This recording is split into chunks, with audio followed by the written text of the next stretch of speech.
Yes, live.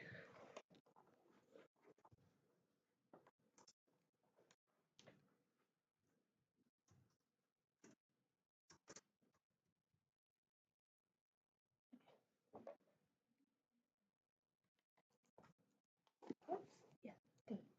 Hello and welcome to today's Children and Young People's Scrutiny Board meeting. It's lovely to see you all here today. I'm Emily Lonsdale and I chair this meeting. It's the last one of the municipal year, thank you. So it's my pleasure to say thank you to everybody who's attended the meeting all this year, and it's been a really good and productive year. We've had some very good, robust scrutiny meetings to this point. Is there any point in going around and introducing everybody? Does everybody know each other? Yeah, so just we all know each other at this point in the year. So shall we carry on with the meeting? So do we have any apologies for tonight? We do. Councillor Ashby, Matthew Trick, Alicia Ahmed, Sharon Buckby, and Andy Smith. Okay. And then late items to be introduced by the chair. There are none. Any declarations of interest?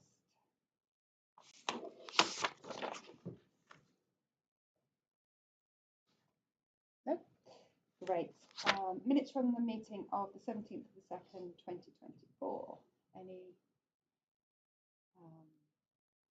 Any comments on that? That's not right, is it? Is that right? Oh, sorry, that's 2025. My yeah, fault. so I didn't replace that on agenda. the agenda, it's not. It is. I updated it, but I didn't update your copy. Okay. Sorry. That's a long time ago. So. Sorry. Oh, I couldn't get into any of the Sorry to be. I had my own disaster. I couldn't rescue you from reception. Thank you. Apologies. So do we want to go through the minutes, or are we happy with to accept them as read? Yeah. So that's seconded and everyone's happy with that. Okay. So Derby and Derbyshire Safeguarding Children's Partnership is item number 5.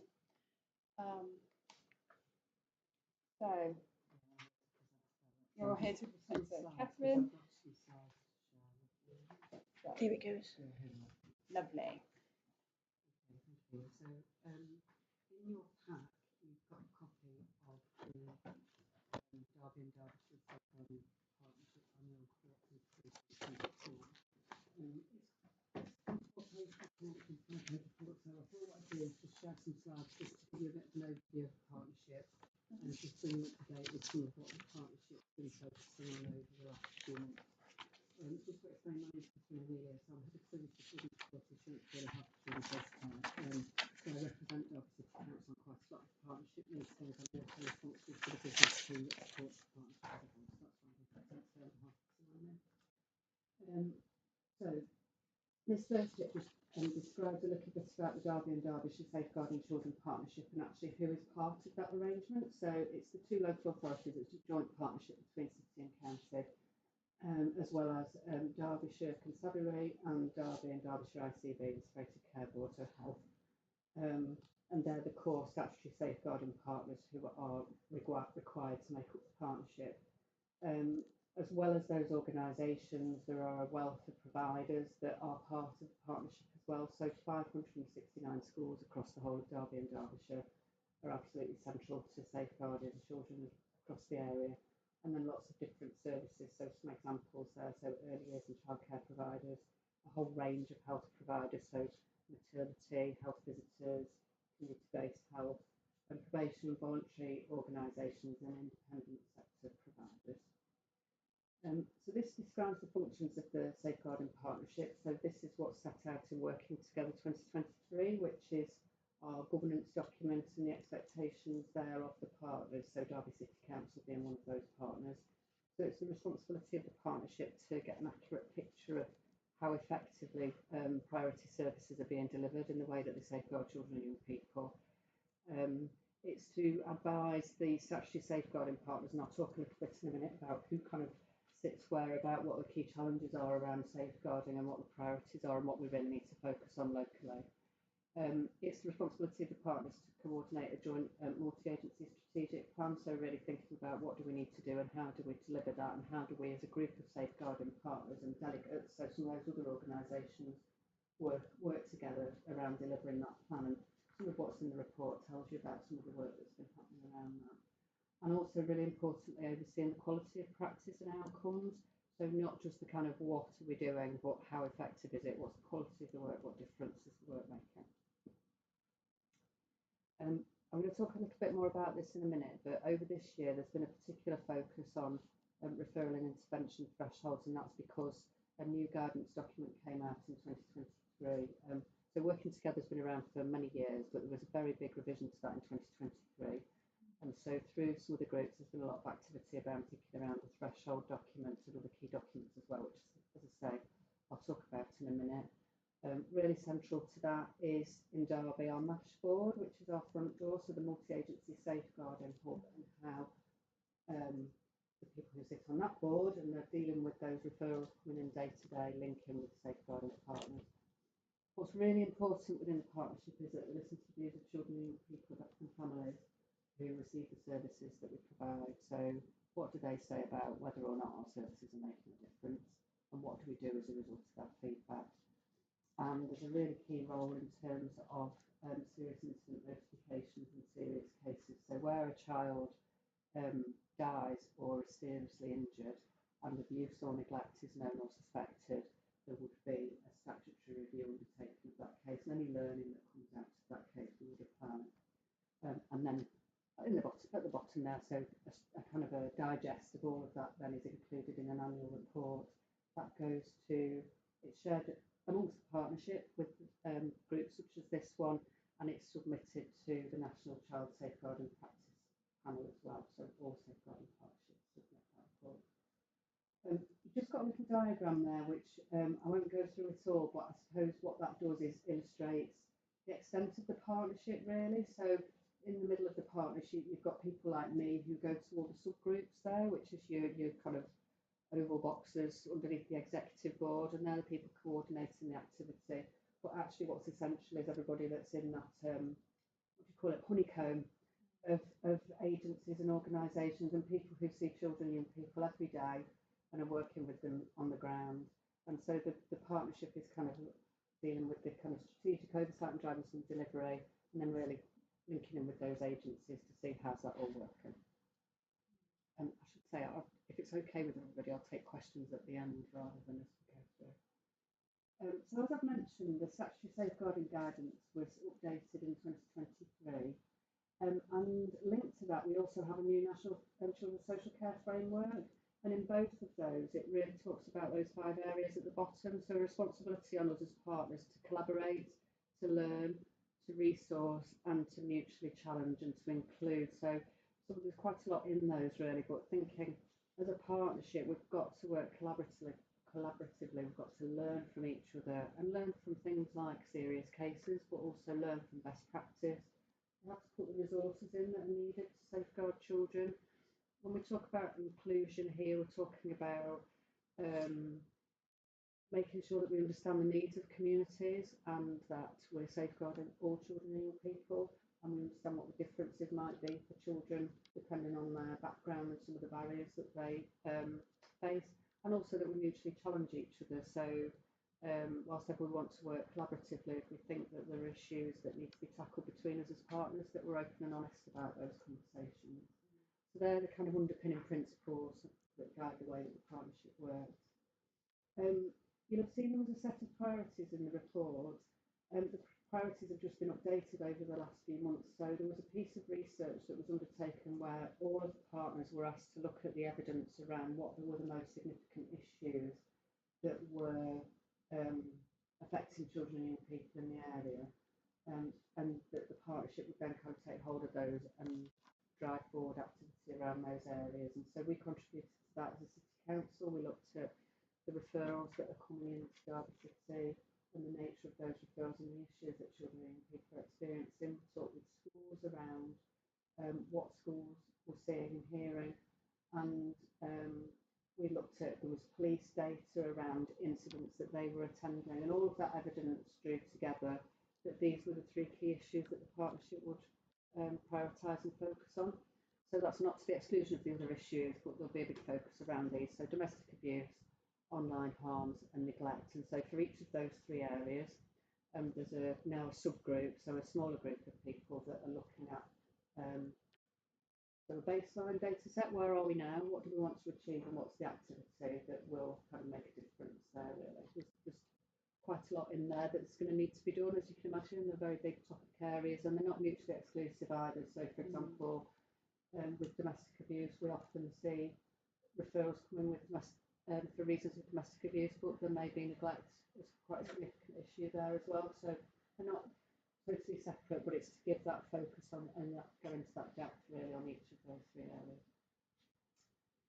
Another big thing that was introduced through the guidance in 2023 was a new set of multi-agency practice standards. And they've never been, each agency has its own practice standards, but they've never been a set of multi-agency practice standards previously. So this is a really important area really in terms of how we as different partners work together to make sure that we're really taking the right actions to keep children safe. And so the national multi-agency practice standards, as part of the learning and development offer of the partnership, which you've read about in the report, they will be embedded into the learning there. There's also quality assurance activity in terms of understanding how well we're working to those standards. And then linked to that, we'll be developing our own local practice standards as well. So, to the side on that later on, but I might come to it. I'm not sure if we're going after it. What we know from our own local learning is that there are things that we want to pay attention to anyway, and we don't want to rely on national guidance. So, for example, many of you will be familiar with Keeping Babies Safe strategy, and a lot of work that's happened locally around how we support parents of new babies to keep babies safe. So that would be an example of where we developed our own practice standards really. But these are the overarching ones, and are particularly focused around child protection in particular. So during 2023, there's been a big review of the governance arrangements. So the diagram that I showed you earlier, that was just to review have we got the right arrangements in place. The key documents that I was talking about earlier, they're listed here. So there's been a review of the threshold guidance for Derby and Derbyshire, and so for all agencies, and briefing sessions delivered so that to support agencies in where need to be identified, knowing what potential threshold is met, and then that guiding what action they need to take. There is also a multi-agency dispute resolution and escalation process, so that's where there's disagreement, because there sometimes is around the level of support that a child needs, or a decision that's been made, and there is a formal process to deal with that, so that's been refreshed. There's also, we were asked by government to create a new protocol for assessment and support, so that was something we already had in place, but that's been refreshed. And what that describes is who can and should take an assessment of a child, and who can be a lead practitioner. So who, when a child's been assessed as being in need of support, who will support that child and how will that happen? And as I've mentioned, implementing national and local child protection and practice standards. So they've been quite big areas of development over the year. So yeah, the local practice standards aren't in there, so I hope I'm just going to mention those briefly. And that last link there takes you to, if any of you have had the opportunity, you'll have seen on the website there's a whole host of other information on there for any practitioners that want to access training, or any members who want to access training. That's all available through the partnership website. It contains all of our policies and procedures. What I haven't attempted to do in that little whistle-stop tour is talk about what's in the report itself, because as you'll have seen, there's a lot in there. But I think what that gives you a flavour of is the kind of things that the partnership's been focusing on. But I am aware there's quite a lot else that you'll have the opportunity to read, so I'll just open it for any questions. That's okay, Chair. Thank you for the presentation, it's very interesting. I'll open it to everybody else. Do we have any questions? Yes? So, the two priorities, I mean, you mentioned that there were choice and happy customers kind of analysed. I was wondering if those kind of gone through some of Yeah, so there's one of the groups is called EVYP, Exploitation of Vulnerable Young People. And in the meeting, I think it was in November time, we gathered together lots of information from different surveys that have been done with young people. So there's something called Avengers, which I don't know if you've come across, where that happens in schools. There's various different kind of participation workers that have gone and spoke to children and young people. And the biggest thing, and we looked at all the evidence all together, and the biggest thing that came out was about online harms. And there were different elements to that really. There were things around bullying, being bullied online, but also lots about children and young people saying how what parents and teachers and other professionals sometimes perceived about what happens online was really different than what they were experiencing, and that we didn't. So as a parent or as a professional, I might not know genuinely how to keep a child or young person safe because technology has kind of really progressed. It doesn't exist.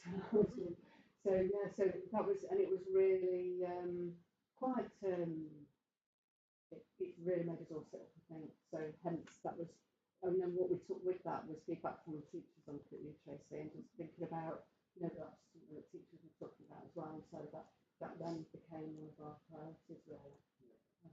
Does that answer your question?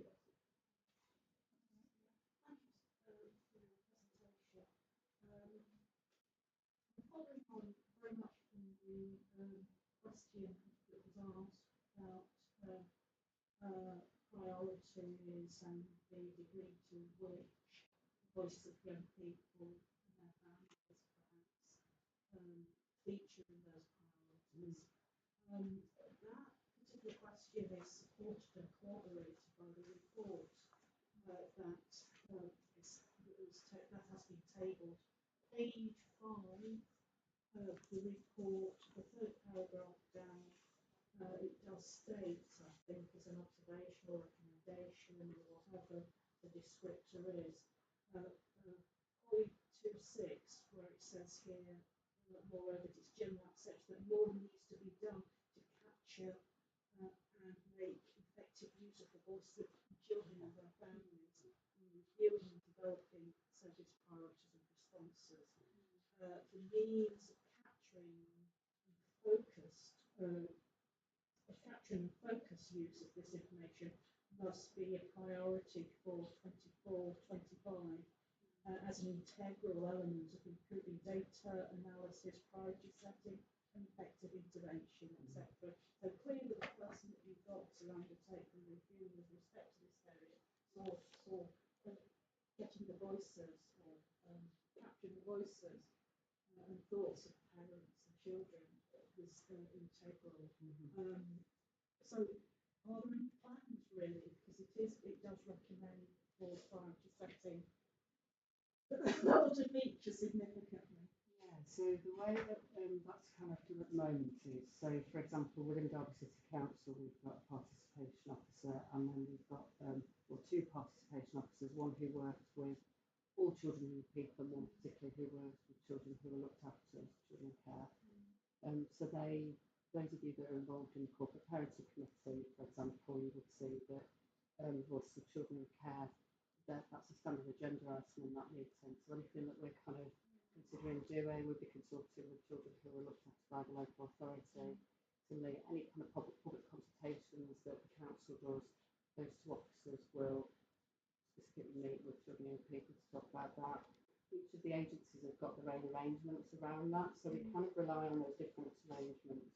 But one of the things that's come out since this report was written is even more emphasis on that through what's described as the Families First programme, that's been was in the news last week, and then seen it, and even more emphasis on that. So I think what we're really keen to do is just kind of have another look at what everybody's doing in each of their own agencies and how we really learn from that. And often that is like the meeting that I described earlier, just kind of getting everything into one place on one day and saying, well, what was that? To take that as an example, was had different reports that were saying different things. When you pieced it together, it gave a really clear picture of that issue for children and young people. So it's always been something that we've needed to do, and there's a lot of activity that happens. I think what we're really keen to do is, as I say, make sure it all kind of falls into the right place.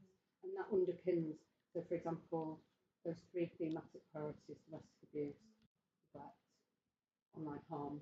it's children and young people's voices and parents' voices telling us about all of those issues and the development work that happens there.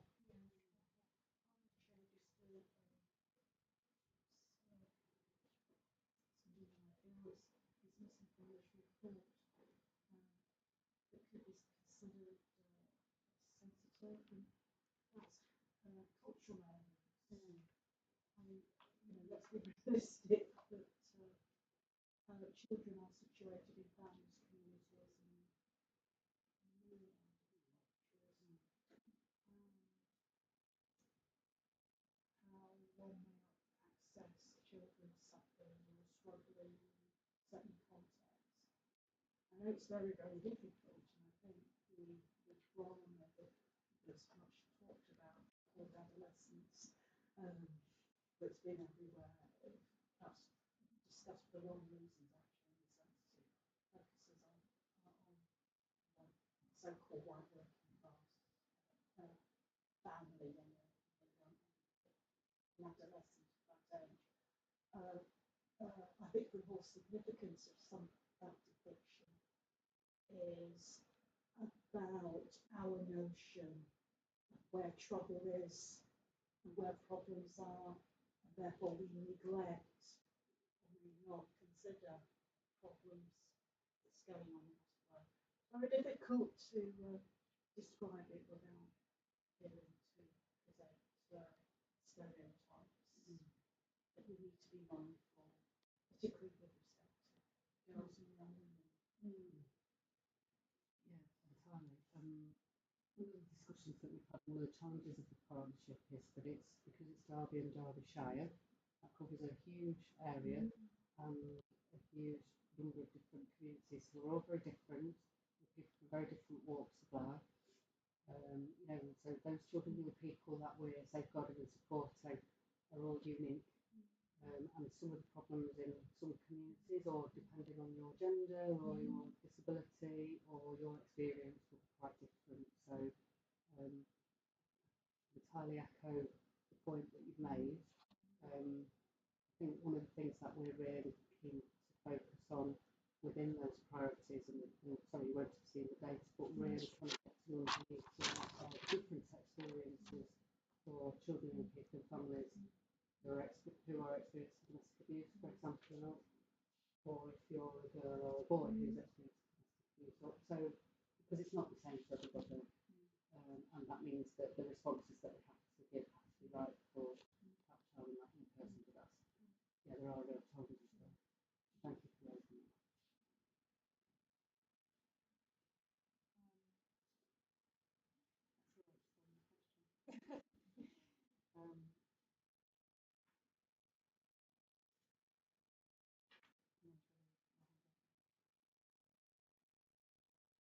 So when you talked about the threshold changes, did that when the thresholds changed, did that increase or decrease the number of children who might fall into safeguarding? It's not about the threshold changing as such, so it's not about the threshold moving, it's more about the way that the thresholds are defined. So, for example, over time, take exploitation as an issue, the understanding of exploitation and what that means and what might present itself as exploitation has changed. And so threshold documents have kind of been updated to reflect some of the language around that. Or so it's more about a case of our knowledge has changed, so we have changed the documentation and understanding. Yeah, but also linked to, yes, to some extent.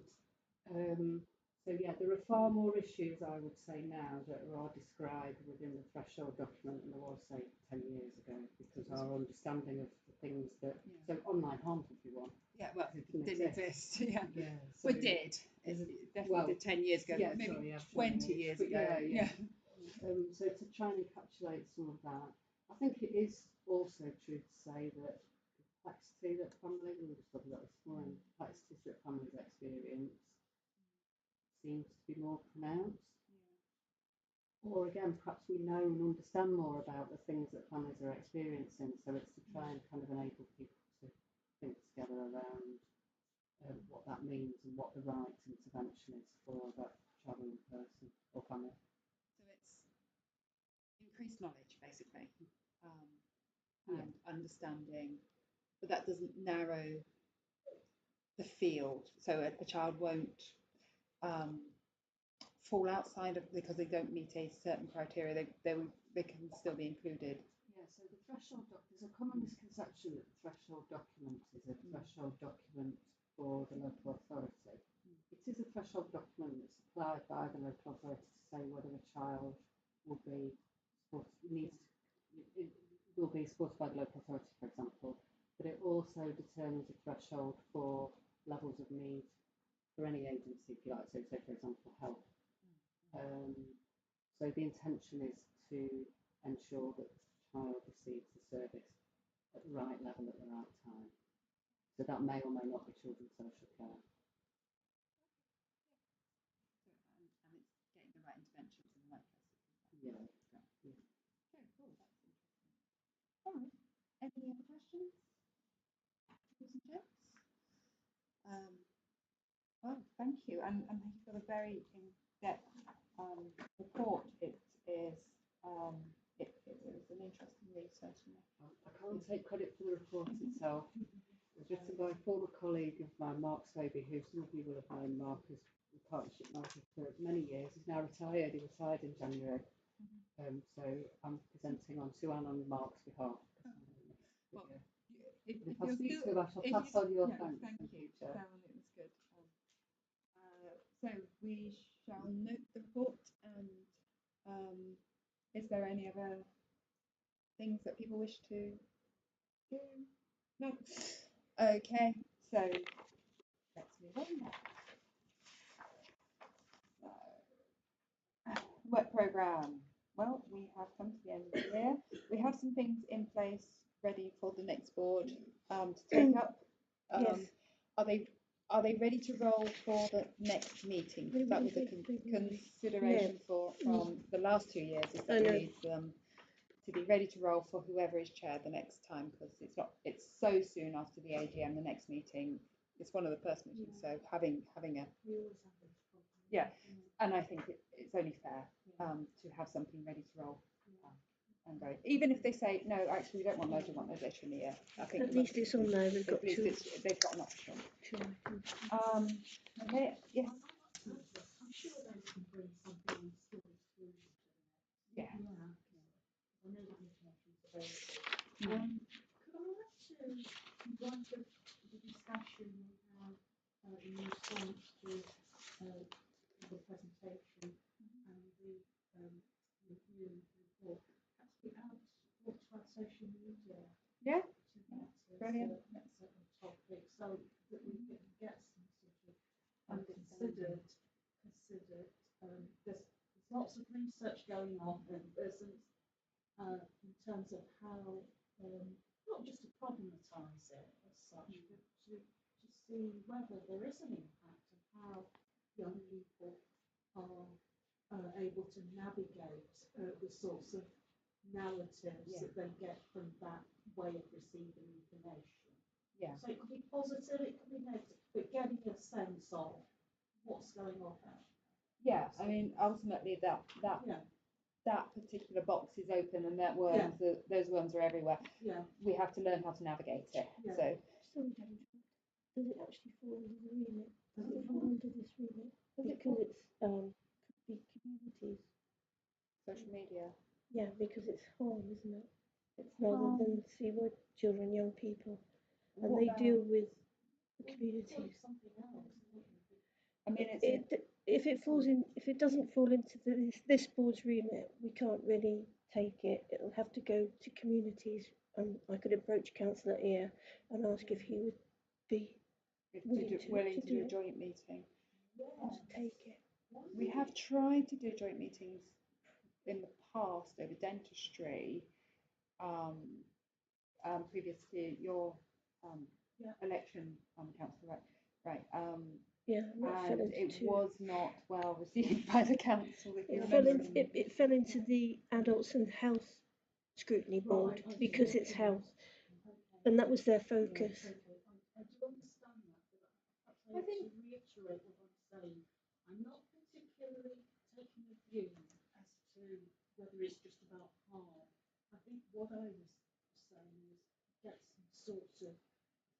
specialist work research on social media Effects on children and young people, yes, and education maybe. well, perhaps education, but the reality is that young people and older children do get their sense of what's going on, news, information, knowledge. They get it through schooling specifically. I But think this is another way in which they get information about the world. Yeah. So I think it's incumbent upon your young people. So you tell me what you Yeah. and I'm sort of imagining things.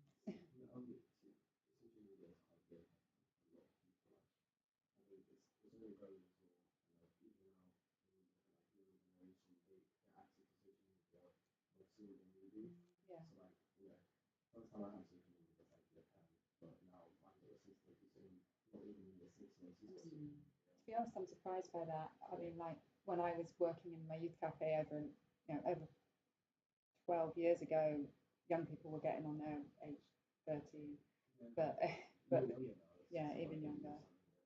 But I think there is a definite youth and children's angle that we can take on social media. I think maybe from the education standpoint, and where our schools are with allowing access to phones and things. And I know it's currently illegal, is it? Well, In some schools, schools have a different yeah, methodology and, for controlling. And also how they're educating. What do you guys think? Do you? Sorry. I think social media is not always negative. It's always kind of value. I think we. Have a balance in school. I don't think always value is the best solution. No. We need to really like incorporate learning. I agree. And, Yeah, absolutely, 100% agree. Because actually, there are some good things about social media. The connectivity. I don't think a lot of young people would have come out of the pandemic as well as they did. I know a lot of young people didn't come out well. Don't get me wrong. Without their access to social media and that connectivity that we did grow before the pandemic. So there are definite positives to social media, I feel. So I think a neutral report, not a we're down on. No, Downwind. If it's just how social media is having an effect in schools, we can find something around that. Or like I said, we do collaborate with communities and just see that kind of impact within schools if we need to be a bit more specific. Absolutely. I'm more than happy to chip in there if that's okay, Chair. I think, is there any mileage in possibly this committee producing something that then could be possibly shared as an official document with another? I mean, is it a case of this could be next year's topic review? Because we've not done great with the one that we've been trying to do, but that might be a more achievable topic review. I don't know. It's something to discuss with the next board when the next board is selected. So. I'm just a rule of thumbs. Issues don't always nicely come packaged. No. We talk about people's lives and it's if you can package things, discreetly, this is health, this is that, fine, this is housing, but you find in the real world there's a connectivity, isn't there? Oh yeah. Well, adult health and children's health. Yes. Housing, we don't talk about housing, here do we? Children living damn awful conditions that impact on their education and their health.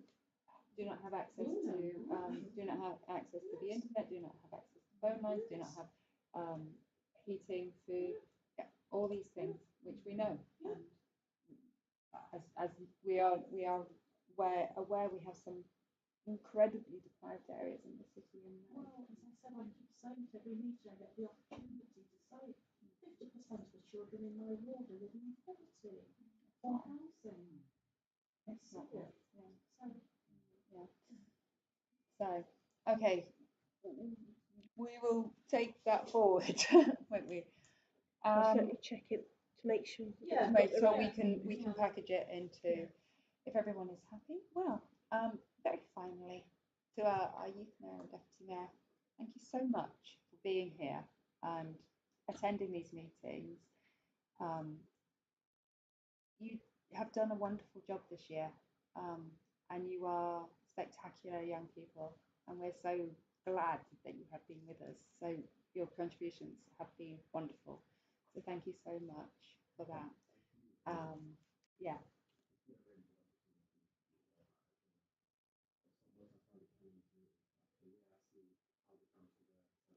Got a lot of names to come to. To see as a young person how much like people who care in the council, the constantly working really hard to like improve the lives of us young people. So thank you for doing the opportunity for this. And also I want to meet people who you Yeah. So, thank you. And My name's Linda Johan, I'll be reading today. And yeah, it's really insightful attending today. Just trying to get a feel for the fabric of the meetings and looking at what sounds looking at what everyone talks about. It's really nice to see that you really do have a voice and always looking on board to look forward to these meetings. I mean, we've always welcomed all contributions at all times in this board, particularly from the people who are the subject of this board. So you're always welcome here, and at any other meeting that would be reiterated across the board of all the meetings that are here. So if you're interested in any of them, do come. And we look forward to working with you next year. Yeah. Okay. Well, without much further ado, that was a short and sweet meeting. Thank you so much for coming, and we'll see you on the other side.